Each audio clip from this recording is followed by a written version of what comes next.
اور کیا ہے دکھانا؟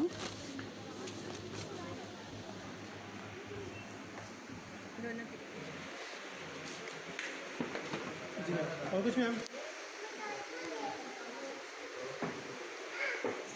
آم ڈالوں میں کچھ لے لینا ہوگا.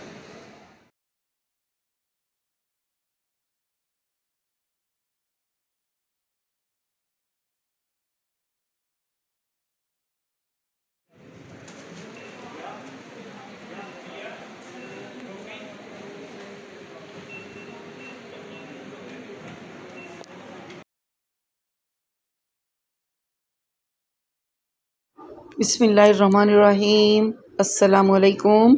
امید کرتی ہوں سب خیریت سے ہوں گے. اللہ تعالیٰ سب کے لیے آسانیاں پیدا فرمائے. تو سب سے پہلے ہم درود پاک پڑھتے ہیں. اللہم صلی علی سیدنا و مولانا محمد وعلی آل سیدنا و مولانا محمد وبارک وسلم وصلو علیہ.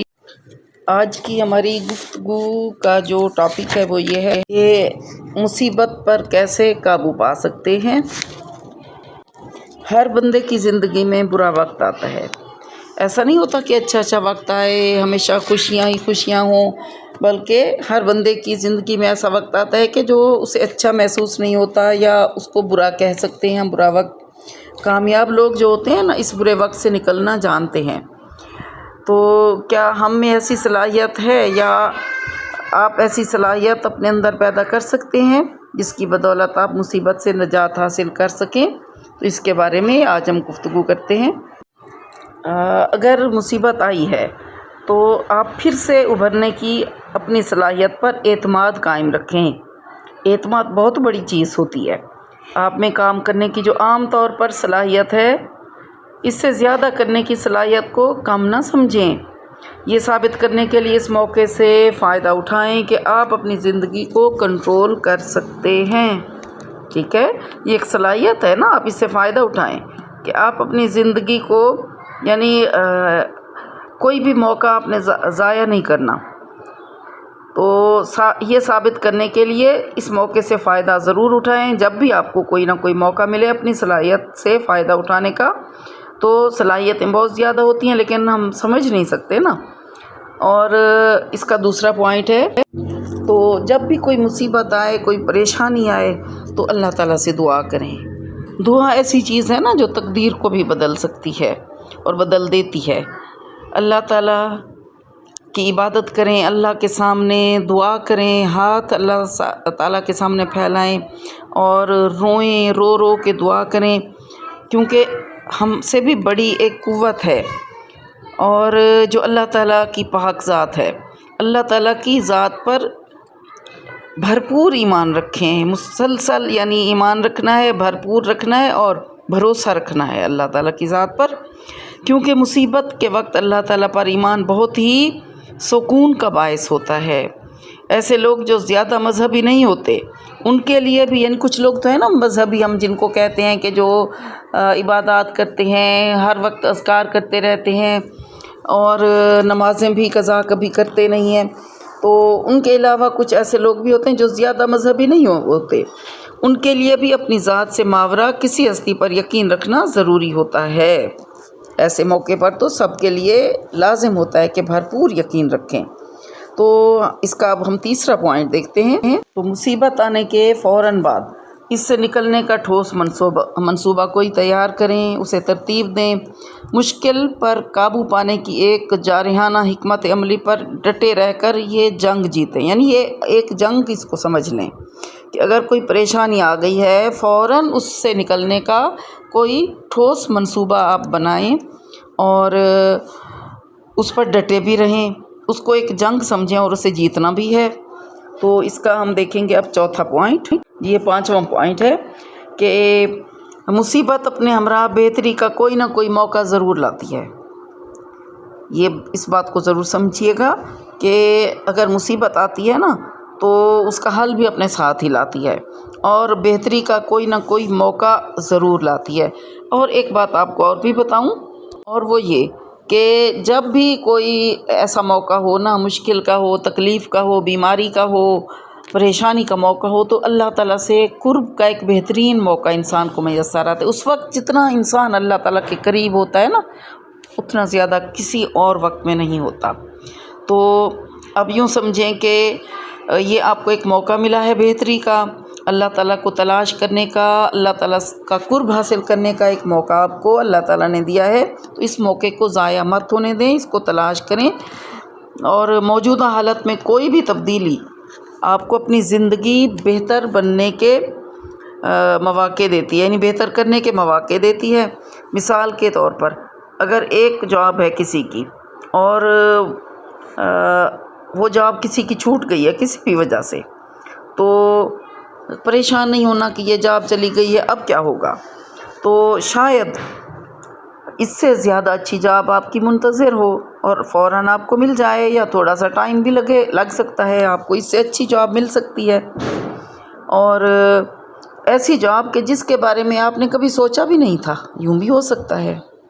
اچھا، اس کا اب چھٹا پوائنٹ ہم دیکھیں گے کہ مصیبت سے نمٹنے کے لیے اور اس کو پس پشت ڈالنے کے لیے اپنے دوستوں، اپنے گھر والوں، اپنے خاندان والوں کے افراد کو تجاویز دینے اور مدد کرنے دیں۔ دیکھیں، جب کوئی ایسا موقع آتا ہے نا، تو جو گھر والے ہوتے ہیں یا دوست ہوتے ہیں ان کو پتہ چلتا ہے، تو وہ طرح طرح کے مشورے دیتے ہیں اور مختلف طرح کی تجاویز بھی دیتے ہیں۔ ضروری نہیں کہ ان کی ہر تجویز جو ہے وہ بہت آپ کو اچھی لگے یا وہ بہت بہتر بھی ہو، یا کسی کا کوئی مشورہ جو ہے وہ بہترین ہو، آپ یوں سمجھیں، ایسا ضروری تو نہیں ہے۔ لیکن آپ ان کو ٹوکیں مت، روکیں مت۔ بے شک آپ ان کی مانیں یا نہ مانیں، لیکن ان کو ایسے افراد کو تجاویز دینے اور مدد کرنے دیں، یعنی مواقع دیں۔ یہ بھی ایک اچھا اقدام ہے آپ کے لیے۔ اچھا، اس کا 7واں پوائنٹ ہے کہ ثابت قدم رہیں، لڑیں، جیتیں، اور جد و جہد کو ترک کر دینے کا مت سوچئے۔ ٹھیک ہے، کیا کرنا ہے؟ ہم نے ثابت قدمی اختیار کرنی ہے، اور اس کو یعنی یہ سمجھنا ہے کہ ہم نے اس لڑائی میں جیتنا بھی ہے، اور جد و جہد کرنی ہے، اور جد و جہد کو کبھی ترک نہیں کرنا، ترک کرنے کی کوشش بھی نہیں کرنی، بلکہ اس کو جاری رکھنا ہے جب تک کہ کامیابی حاصل نہیں ہو جاتی۔ اچھا، اب اس کا آخری پوائنٹ ہے، اور وہ کیا ہے کہ خود اپنی ذات اور آپ کی زندگی میں جو لوگ شامل ہیں ان کے حوالے سے آپ پر جو ذمہ داریاں عائد ہوتی ہیں، یعنی آپ پر ہو سکتا ہے کہ دیکھیں ہماری زندگی میں بہت سارے لوگ شامل ہوتے ہیں، ہماری فیملی ہوتی ہے، والدین ہوتے ہیں، اور ہو سکتا ہے کوئی رشتہ دار بھی ہماری ذمہ داری ہو، تو جو ذمہ داریاں ہم پر عائد ہوتی ہیں انہیں ہمیں پورا کرنا چاہیے، اور سخت حالات ہیں، مشکل حالات کا شکار بھی اگر ہم ہو جائیں تو اس کے امکانات کے بارے میں بھی نہ سوچیں کہ ہم نے ان کو الگ کرنا ہے اور ذمہ داریوں کو پورا نہیں کرنا۔ تو ہو سکتا ہے کہ ان کی وجہ سے اللہ تعالی ہم پر مہربانی کرے اور کبھی ہم سخت وقت سے دو چار ہوں ہی نہ، تو ہم نے ذمہ داریوں کو پورا کرنا ہے۔ جیسے گھریلو ذمہ داریاں ہوتی ہیں، ایک مرد کے لیے بھی ہوتی ہیں، عورت کے لیے بھی ہوتی ہیں، اس کے علاوہ بھی ہوتی ہیں ذمہ داریاں۔ تو پریشانی اگر آئی ہے تو اس پر قابو پانا سیکھنا ہے، پریشان نہیں ہوتے رہنا، بلکہ ڈٹ جانا ہے، ثابت قدم رہنا ہے۔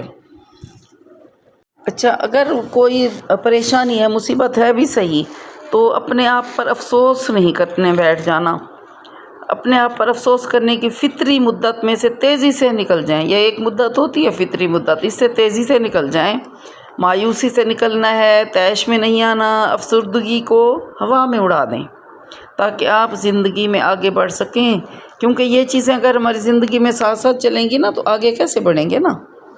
تو زندگی میں آگے بڑھنے کے لیے کیا کرنا ہے کہ اپنے آپ پر افسوس کرنے نہیں بیٹھ جانا، یا کسی کی بات پر افسوس کرنے نہیں بیٹھ جانا، گزرے وقت پر خاص طور پر جو ہو چکا ہے اس پر افسوس کرنے نہیں بیٹھ جانا، بلکہ اس وقت سے نکلنے کا منصوبہ ترتیب دینا ہے اور تیزی کے ساتھ نکلنا ہے اس مدت سے، مایوسی کی مدت سے، افسوس کرنے کی مدت سے۔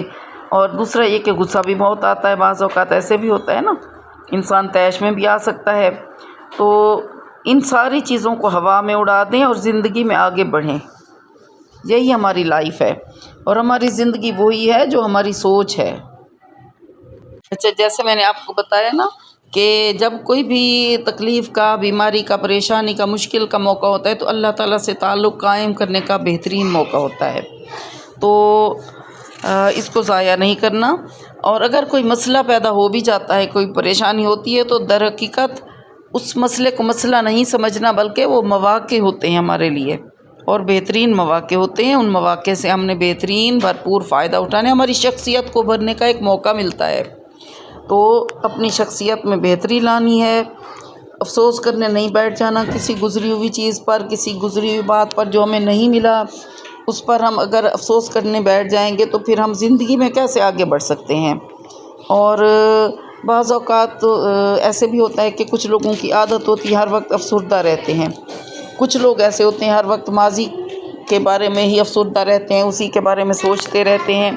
تو ان ساری چیزوں سے ہٹ کے ہم نے اپنی زندگی کو بہترین راستے پر لانا ہے، اپنی زندگی میں بہتری لانے کی یعنی کوشش کرنی ہے، تاکہ ہماری زندگی پہلے سے بھی بہترین ہو جائے۔ کسی پر الزام نہیں دھرنا، کسی کو الزام نہیں دینا، یعنی کسی کے بارے میں کہ فلاں کی وجہ سے ایسے ہوا ہے، افسوس بھی نہیں کرنے بیٹھ جانا، بلکہ اس پریشانی کے، اس مصیبت کے موقع کو ہم نے کیا کرنا ہے، ہم نے ایک موقع سمجھنا ہے، ایک بہترین موقع اللہ تعالیٰ سے ملاقات کا، اللہ تعالیٰ سے ملنے کا، اللہ تعالیٰ کے قرب کا۔ اور دعائیں بھی ہماری اس وقت، آپ یقین کریں کہ جب ایسا موقع ہوتا ہے نا تو دعاؤں میں بھی اخلاص ہو جاتا ہے، کیونکہ ہم جانتے ہیں کہ صرف اللہ تعالیٰ کی ذات کے سوا کوئی اور نہیں ہے جو ہماری دعاؤں کو سننے والا ہے، جو ہماری بات سنتا ہے، جواب دیتا ہے، جو ہماری ہر پریشانی کو جانتا ہے، اور جو ہماری ہر پریشانی دور بھی کر سکتا ہے۔ تو صرف اللہ تعالیٰ کی پاک ذات ہے، اللہ سے تعلق بڑھانا ہے، اور پریشان ہونا چھوڑیے، ٹھیک ہے؟ جو آج کا ہمارا جو ٹاپک تھا نا کہ مصیبت پر قابو پانا ہے ہم نے، اور قابو پائیے، تو اس کے لیے میں نے آپ کو پوائنٹس بتائے ہیں۔ یہ تقریباً 8 کے قریب پوائنٹس تھے، اور زیادہ بھی مطلب ہے، گفتگو جب ہوتی ہے تو پوائنٹس زیادہ بھی ہو جاتے ہیں، تو اس کے بارے میں سوچنا ہے۔ اور آپ سے ایک بات کرنی تھی کہ اگر آپ نے ابھی تک چینل کو سبسکرائب نہیں کیا، یا آپ نئے آئے ہیں اس چینل پر، تو اس کو سبسکرائب کر دیں، اور لائک کر دیا کریں، کمنٹ بھی کر دیا کریں۔ پھر ملیں گے انشاءاللہ۔ اللہ حافظ۔